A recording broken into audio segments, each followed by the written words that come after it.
कान्यकुब्ज गोत्र में पैदा हुए। कनौजिया ब्राह्मण होते हैं कानपुर की तरफ, उनको कान्यकुब्ज ब्राह्मण ज्यादा कहते हैं।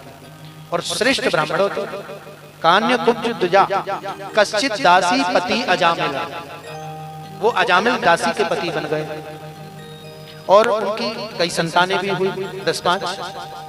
सबसे छोटी संतान थी, उसका नाम था नारायण। वो भी कैसे हुई? संतों की कृपा से। अब एक दिन अजामिल का जब अंतिम समय आया और यमदूत लेने आए, तो अजामिल सबसे अधिक प्रेम नारायण से करते हैं, इसलिए वो अपने बेटे को पुकार रहे हैं, नारायण बचाओ। अब यमदूत जैसे ही आए तो वहां 4-4 हाथ वाले भगवान के पार्षद भी प्रकट हो गए। उन्होंने यमदूतों को धक्का दे दिया और कहा कि इसने मरते समय नारायण कहा है, इसलिए यमदूत नहीं ले जा सकते, इसे तो हम लेकर जाएंगे।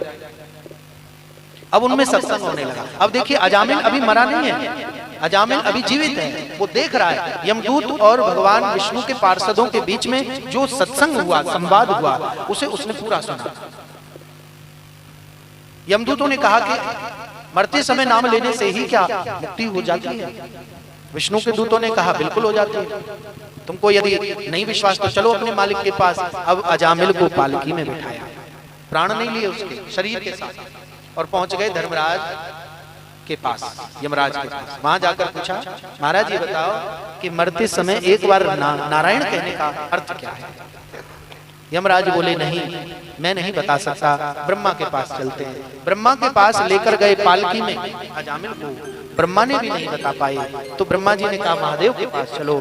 तो महादेव के पास गए, पालकी में अजामिल है, सब उसकी पालकी में लगे हुए हैं देवता। अंत में सबने कहा कि नारायण से ही पूछते हैं कि मरते समय उनके नाम का क्या फल है। सब नारायण के पास पहुंचे, पालकी में अजामिल को बिठाया। अब नारायण ने सबका स्वागत किया। ब्रह्मा जी ने पूछा, प्रभु भाई बड़ी भारी समस्या है, इस जीव ने जीवन भर चोरी की, जारी की, वैश्या का संग किया, दासी का संग किया, ब्राह्मण होकर इसने पाप कर्म किया, मदिरा पान की, मांस खाया, और मरते समय बस नारायण कह दिया। अब आप ही बताइए कि इसका क्या होना चाहिए? तो अजामिल सब सुन रहा है, देख रहा है। नारायण मुस्कुराए और बोले, देवताओं, अरे ब्रह्मा जी, अरे भोले बाबा, तुम ठहरे बोले। जिसकी पालकी में ब्रह्मा लगे हो, जिसकी पालकी में महादेव जैसे लगे हों, इंद्र आदि देवता लगे हों, और पालकी में बिठाकर जिसे बैकुंठ तक लाया गया हो, तो बताओ तब भी तुम ये पूछ रहे हो कि मरते समय नारायण का क्या फल है? ये तो जीते जी मुक्त हो गया। बोलिए कृष्णचंद्र भगवान की जय।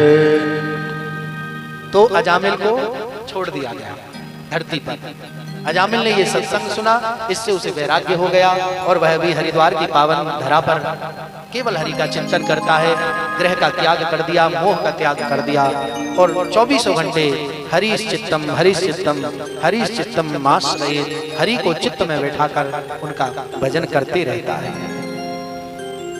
कभी वो मोह बैठा था, आज कृष्ण बैठा है। Subscribe now and press the bell icon. Never miss an update.